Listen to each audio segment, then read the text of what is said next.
Welcome back. Still to come on the Psychic Hour. In a moment, pull up your chair and closer to the set for another spooky story in the Schaefer Files. And Derek Okora, of course, is back with his clairaudient phone-in, so do phone us on 0845 303 4422 and you might still get through, you never know. OK, are you sitting comfortably? Because you won't be in a few minutes after you've heard today's scary story from the Schaefer Files.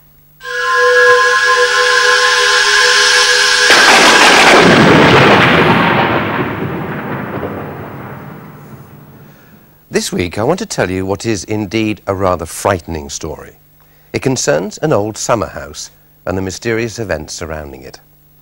It all began in 1985. Now at that time a young couple were driving through the Cheshire countryside one Sunday when they saw an old barn with a hand-painted for sale sign outside. The building was derelict, but not so bad that it couldn't be converted into a splendid house. So they stopped and asked at the farmhouse if the owners of the barn were around. And when they were told that the farmer was the owner, they asked him what he wanted for it. The price was incredibly low, so they made an offer on the spot, which the farmer accepted without any argument.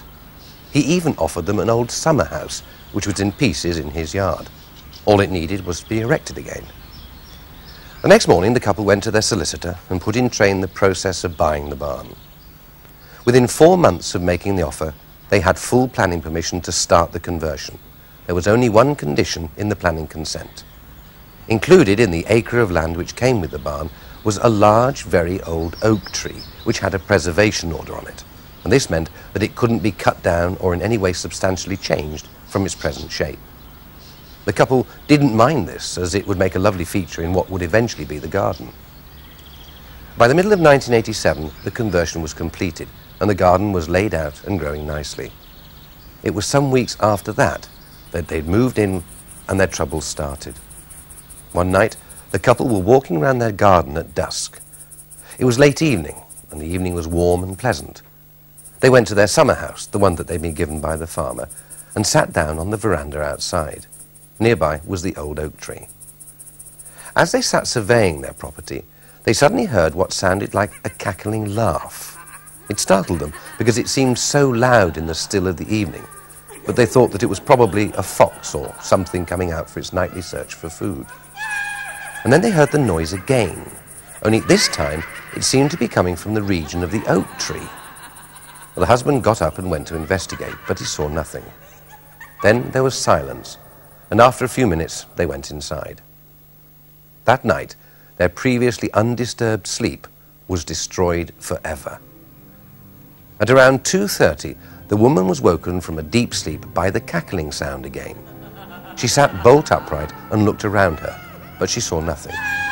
But she'd woken her husband, and he sleepily asked what the matter was. Well, feeling slightly foolish, she told him that she'd just had a bad dream and to go back to sleep. But as soon as those words had escaped from her lips, the cackling laugh rang out again, and this time the husband heard it as well. He switched on the light, but they could see nothing unusual. Just as he was about to turn out the light, there was an almighty rattling on the bedroom window. It was as if someone had got hold of the frame and was trying to get it out of the wall. He quickly jumped out of bed and flung open the curtains. And what he saw, what they both saw, was a sight no person should ever be forced to witness. For outside the glass was a hideous figure. It looked like a demented hag, the sort of thing you'd imagine a witch to look like in a horror film.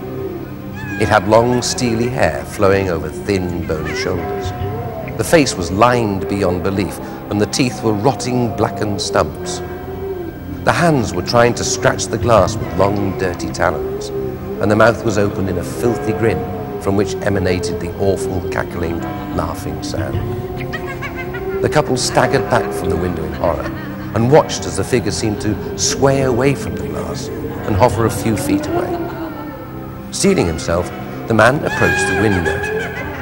As soon as he got to it, the figure seemed to rotate through 90 degrees and shot off over the garden. It went behind the old oak tree and vanished.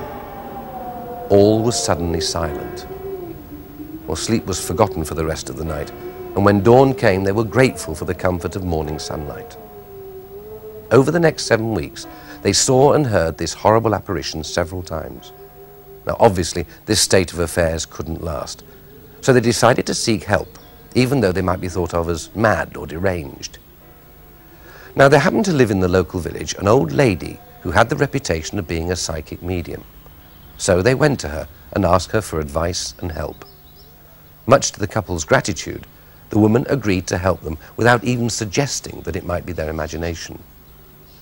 2 days later, she came to the house and put her powers to work. At first, she could detect nothing, but when she went out into the garden, she immediately homed in on the oak tree and the summer house.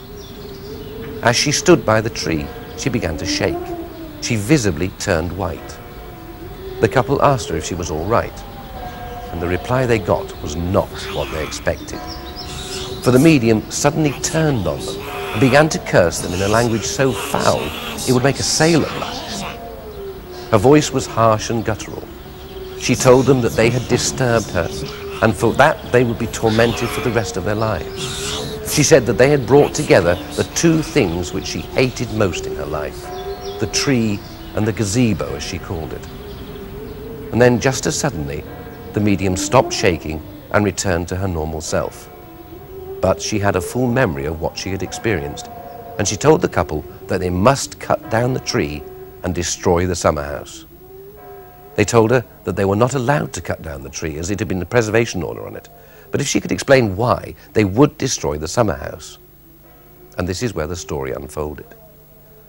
Local legend had it that in the mid-1600s in this part of Cheshire, there lived an old woman who was considered to be a witch. One year, there'd been a very bad harvest, and the locals blamed the old woman, who must have put a curse on them. Without even the right of a proper trial, they'd called upon the local lord of the manor, a magistrate, to sign an order for the woman's execution on the grounds that she was a witch, and the lord had done so. And so she had been burned alive and then buried in unconsecrated ground. The spot where she was buried was where the old oak tree now grew. As she was dying, she'd apparently claimed that she would never rest until all her accusers had died and she'd been given a decent burial. The medium suggested that they dig around the old tree, as she felt that this would solve their problem. So the couple did so, and some 6 feet down, they found a human skeleton. The authorities determined that it was very old and crime was not suspected. The bones were removed and eventually buried in the local churchyard, and the couple were not troubled by the awful apparition again. But where does the summer house come into this? Well, although I didn't have any direct involvement with this strange series of events, I did conduct my own research. And what I found out was that the events described by the medium did actually occur. They're recorded in the parish records. And that long ago, there used to be a manor house on the land near the farmhouse and the barn. When it was knocked down in the mid-1800s, parts of it were used in other buildings. So perhaps the wood which the summer house was made from came from the manor house. And this association between the lord of the manor, who signed the warrant to kill the old woman, and the wood which came from his house caused the unquiet spirit of the woman to rise up in anger and revenge. Who knows? Thank you, Tony. And remember, you can contact us here on the show at any time during the week with your questions for our team. Or maybe you'd like to appear on the show. Well, this is how you can contact us. If you'd like to give us a call here at Livetime, the number is 0845 303 4422. Or you could write to us. The address is Livetime, Granada Breeze, Key Street, Manchester, M60 9EA.